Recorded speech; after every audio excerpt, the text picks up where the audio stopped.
Hello everyone, in this video I will show you how to hide any apps from your iPhone.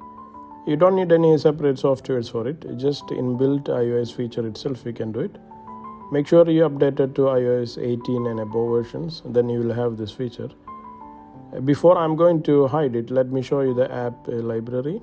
You can see here it's nothing is there, but after we hide, the hide option, hide tab will come there. Now let's go to Instagram, press and hold. You can see Required Passcord. Click on it and goes to passcode settings. Then you can turn on passcode. I haven't given it yet, that's why it's asking. Now I'm setting up a passcode.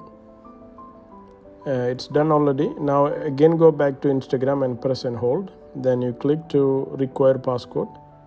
Then you choose the option hide and require passcode.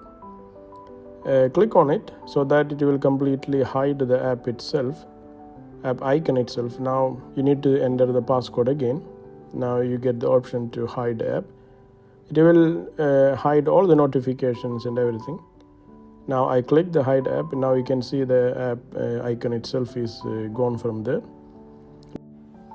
Now let's go to apps library. You can see hidden section here. Even the icons are hidden. Now press on it and it will ask for the passcode. Once you enter the passcode, it will show you the icon and you can open the application. Thank you.